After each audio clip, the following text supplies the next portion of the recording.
नमस्कार मंडळी, विभूती दर्शन या यूट्यूब चॅनलमध्ये तुमचे सर्वांचे स्वागत आहे। आपल्याला माहीत आहे लक्ष्मीला काही गोष्टी अतिशय प्रिय आहे। ज्या गोष्टी तुम्हाला माहीत असतील त्या गोष्टी तुम्ही लक्ष्मीपूजनाच्या दिवशी अवश्य पूजनामध्ये ठेवून त्या आपल्या लक्ष्मी प्राप्तीसाठी उपयोगात आणा। आणि जर माहीत नसेल तर तुम्हाला आजच्या व्हिडिओमध्ये तीच माहिती सांगणार आहे। मग ती वस्तू कोणती आहे थंबनेलवरून तुम्हाला कळलंच असेल। पारिजातक आणि अपराजिताचं फूल हे लक्ष्मीला अतिशय प्रिय आहे। पारिजातक हे हिवाळ्यामध्ये याचे फुलं येतातच, पण अपराजिताचे फुलं हे आपल्याला पावसाळ्यापासून ते हिवाळ्यापर्यंत कधीही दिसतात आणि बऱ्याच ठिकाणी उन्हाळ्यामध्ये सुद्धा राहतात। पण तुम्हाला या फुलाचा उपयोग माहीत आहे काय? हे फूल लक्ष्मीला अतिशय प्रिय आहे आणि त्यामुळे धनत्रयोदशीच्या दिवशी किंवा मग दिवाळीच्या दिवशी हे फूल तुम्ही आपल्या घरी अवश्य आणावं। हे फूल आणताना हे कसं आणावं जेणेकरून या फुलाचा आपल्याला लक्ष्मी प्राप्तीसाठी उपयोग होईल, तर हे फूल आणताना कसं आणावं याची एक विधी आहे आणि त्याच वेळी हे फूल आपल्या कामात पडते, म्हणजे आपल्याला त्यापासून लक्ष्मी प्राप्तीसाठी काही उपाय करता येते। तर हे फूल आणताना किंवा या फुलाची मूळ आणताना या फुलाला किंवा मग या वेलीच्या मुळाला आव्हान करावं लागते आणि आव्हान कसं करावं लागते तर पुढे व्हिडिओमध्ये सांगणारच आहे। हे या पद्धतीने जर तुम्ही हे फूल किंवा या फुलाची वेलीची मूळ जर घरी आणली आणि ते लक्ष्मीपूजनामध्ये ठेवून तिचं पूजन केलं तर ते निश्चितच आपल्याला वर्षभर लक्ष्मी प्राप्तीसाठी जे मार्ग आहेत ते खुले करून देते आणि आपल्याला कधीच पैशाची चणचण भासत नाही। तर ही वेल कशा पद्धतीने आणावी, म्हणजे या वेलीला कसे आवाहन करावे, आणि तुम्ही जर वेल किंवा वेलीचे मूळ आणत असाल आणि फूल आणत असाल तर या पद्धतीनेच आवाहन करावं। धनत्रयोदशीच्या दिवशी किंवा मग धनत्रयोदशीच्या दुसऱ्या दिवशी या वेलीला आवाहन करावं। आव्हान कसं करावं तर ज्या ठिकाणी ही वेल असेल ती जागा चांगली असावी आणि त्या चांगल्या जागेवरचीच ह्या वेलीची मूळ किंवा मग फुलं आणावीत, आणि जर जागा वाईट असेल, बेकार असेल तर अशा जागेवरचे मूळ किंवा फुलं आणू नये। मग आव्हान कसं करावं तर आपण आपल्या घरून हळदी कुंकू अक्षदा आणि फुलं घेऊन जावे आणि एक अगरबत्ती घेऊन जावी। एका बॉटलमध्ये किंवा ग्लासमध्ये थोडंसं पाणी घेऊन जावं आणि या वेलीच्या मुळाला थोडं पाणी वाहून हळदी कुंकू आणि अक्षदा आणि फूल वाहून अगरबत्तीने ओवाळावं आणि आपली जी इच्छा आहे इथे व्यक्त करावी। इच्छा कशी व्यक्त करावी तर हे लक्ष्मी माते, तू धन प्राप्त करून देणारी आहेस, आम्ही तुझे लेकरं आहोत, त्यामुळे आम्हाला सदा सर्वदा आम्ही भौतिक सुख उपभोगतो, तर आम्हाला आमच्या आयुष्यामध्ये पैशाची कमतरता नेहमी भासते, आमच्या घरामध्ये दारिद्र्य आहे तर ते दारिद्र्य दूर होऊ दे, त्यामुळे तू माझ्या घरी चल आणि मला परिपूर्ण बनव, मला कधीच कोणत्या गोष्टीची कमतरता भासू देऊ नकोस, आणि जर मला कमतरता भासली तर माझे जे धनप्राप्तीचे जे मार्ग आहेत, लक्ष्मी प्राप्तीचे जे मार्ग आहेत ते सदा सर्वदा मोकळे कर। अशा प्रकारचं आव्हान आपल्याला आधी या वेलीला किंवा या फुलाला, जर फुल आणत असेल आणि वेलीचे मूळ आणत असेल तर अशा प्रकारचं आव्हान आधी करायचं असते। आणि त्यानंतर एक रात्र गेल्यानंतर किंवा एक दिवस, पूर्ण दिवस गेल्यानंतर ज्या दिवशी आपल्याला ही वेल आपल्या घरी आणायची आहे, ही वेल तुम्ही गुरुपुष्पामृत योगावर किंवा दिवाळीच्या दिवशी या दोन योगावर घरी आणू शकता। आणि या दोन योगावर घरी आणल्यामुळे आपल्याला या वेलीचा चांगला धनप्राप्तीसाठी उपयोग करता येते। आणि दिवाळीच्या दिवशी सकाळी स्नानादी झाल्यानंतर या वेलीकडे जावं आणि माझ्या घरी चल म्हणून हिला परत आव्हान करावं, आणि त्यानंतर ही वेल आपल्या घरी येते आणि आपल्याला आपल्या दुःखातून मुक्त करण्यासाठी ही आपल्याला हिचा उपयोग करायचा आहे।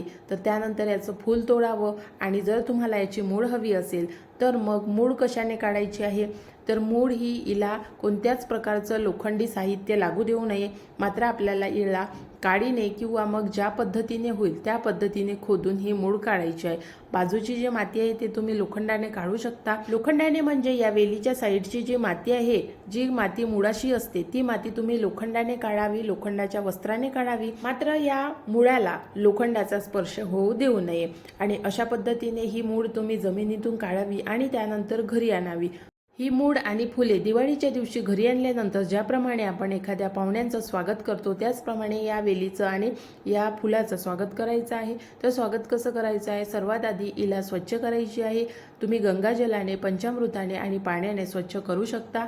आणि त्यानंतर ही मूळ आणि हे फुले आपल्या देवघरामध्ये ठेवावी, आणि ज्यावेळी लक्ष्मीपूजन आपण करतो त्यावेळी ही मूळ आणि फुले लक्ष्मीला अर्पण करावी आणि त्यानंतर या मुळीचं आणि फुलांचं पूजन करावं। ही फुले देवीला अर्पण करावी कारण ही फुले माता लक्ष्मीला अतिशय प्रिय आहे आणि या वेलीमध्ये माता लक्ष्मीचा वास असतो। त्यामुळे ही मूळ आपल्याला आपल्या तिजोरीमध्ये ठेवायची आहे। पण तिजोरीमध्ये कशी ठेवायची आहे तर पुढे मी आता तुम्हाला सांगणारच आहे। ही जेवढीही फुले आहेत तेवढे फुले आपण लक्ष्मीला अर्पण करावी आणि लक्ष्मीची प्रिय वस्तू असल्यामुळे लक्ष्मी सुद्धा प्रसन्न होईल। आणि ही मूळ आपल्याला या मुळीचं पूजन करायचं आहे।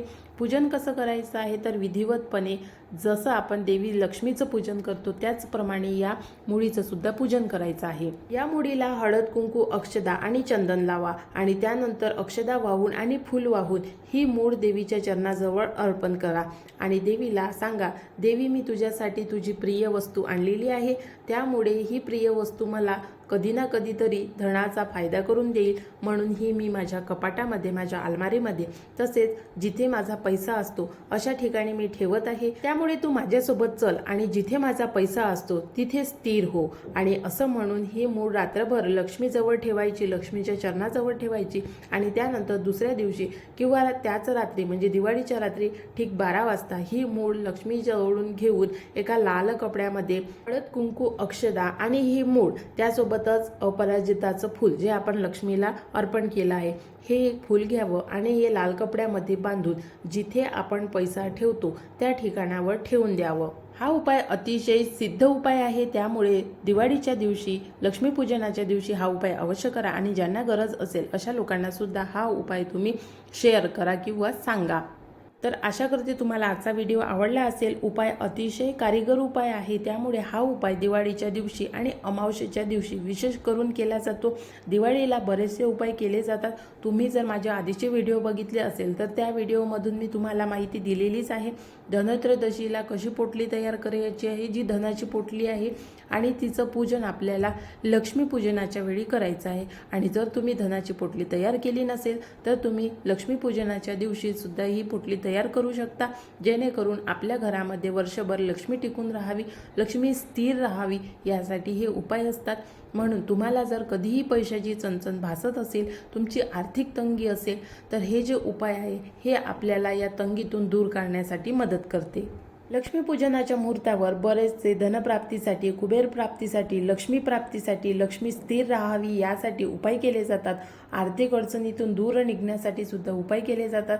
दिवाळीच्या दिवशी रात्रीच्या वेळी 12 पासून मंत्र उच्चारण केले जातात, कारण असं म्हणतात की या दिवशी जर तुम्ही कोणत्याही मंत्राचा जाप करत असाल तर तो मंत्र सिद्ध होतो आणि ज्या गोष्टीसाठी आपण त्या मंत्राचा जाप केला असेल तर तो मंत्र आपल्याला सिद्ध होतो। आपल्याला म्हणजे जो कोणी ह्या मंत्राचा जाप करेल, जसा वशीकरण मंत्र असेल, लक्ष्मी प्राप्ती मंत्र असेल किंवा आरोग्याविषयीचा एखादा मंत्र असू शकतो, कारण एखादा व्यक्ती बिमार असेल आणि त्याला त्याच्या बिमारीचा इलाज सापडत नसेल तर त्यावर तो मंत्र जप करू शकतो। एखाद्या व्यक्तीला व्यवसायामध्ये भरभराट हवी असेल तर त्यासाठी सुद्धा तो मंत्र जपून सिद्धी प्राप्ती करू शकतो। तर अशा प्रकारे दिवाळीच्या दिवशी बरेचसे मंत्र उच्चारण केले जातात, मंत्रांचा जाप केला जातो आणि सिद्धी प्राप्त केली जाते। तर आशा करते ही जी मी तुम्हाला माहिती सांगितलेली आहे ही माहिती आणि हा उपाय तुम्ही अवश्य करावा आणि जेणेकरून हा उपाय केल्यामुळे तुम्हाला सुद्धा तुमच्या मार्गात येणारे जे अडथळे आहेत किंवा मग तुम्हाला आर्थिक तंगी असेल तर ते दूर होण्यासाठी मदत होईल।